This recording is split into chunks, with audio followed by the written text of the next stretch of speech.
Media is a changing and dynamic world. The introduction of social media has brought upon many changes all over the world, especially here in the Middle East. Noor Amir has more to the story.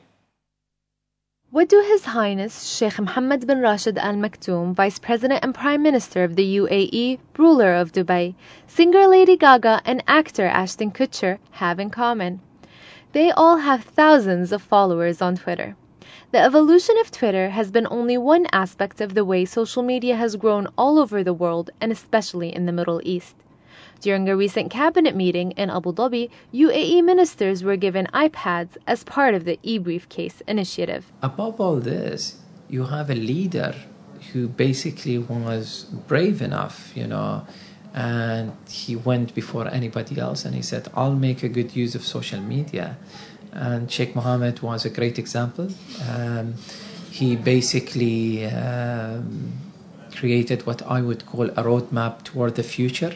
Yes, technology is there. There is nothing to fear. We are very transparent. This is always, the way he goes with his messages.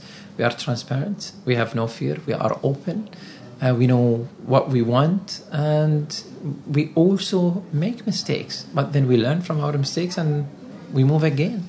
According to Digital Policy Council, a US-based think tank on governance, 69 world leaders had Twitter accounts set up in their personal name or through their offices by the end of 2011. In many aspects, media has begun to turn social. People have started to interact with their surroundings and have begun to report on it through social media. The question is, will social media replace traditional media? What is happening? The media is shifting and is moving from corporation to individuals. This is exactly what's happening with the support of all different platforms which has been introduced, and also the advancement of technology. This is, I would say, just the beginning of this transformation.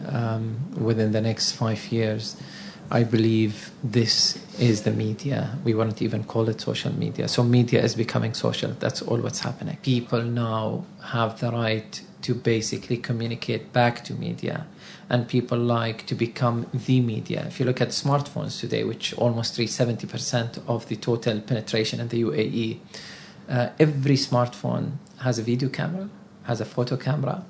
It allows you to text and to write and to send and to receive. So basically it became a medium by itself.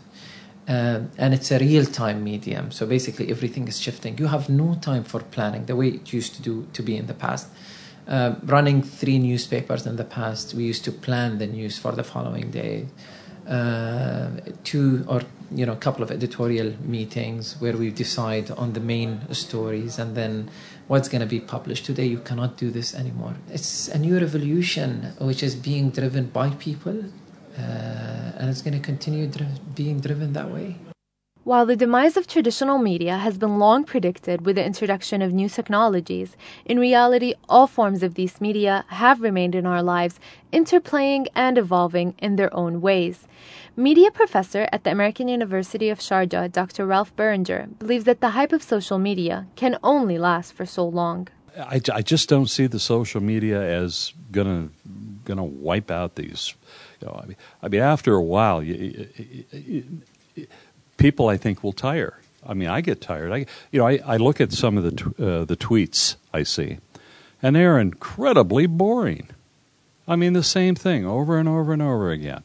And, and some of this is unsubstantiated, and it's just outrageous. And I just say, listen, give me a story that's true. I want truth here. Social media has attracted special attention in the Middle East after the Arab Spring became known as the social media revolution. However, Dr. Berenger argues that even referring to the Arab Spring as being stemmed from social media is misleading. Social media played that bigger role. There are very few people who were really on it. It didn't really take hold until the traditional media, primarily Al Jazeera, really started following social media, and that gave it more credibility and more importance, more status than the other media did. After the revolution, there were surveys that were done, and very small percentage said they got the idea to go out and protest from Facebook. It just wasn't much of a factor. The media made it a factor. The media said, oh, this is a Facebook revolution, or this is a YouTube revolution, or this is the Twitter revolution.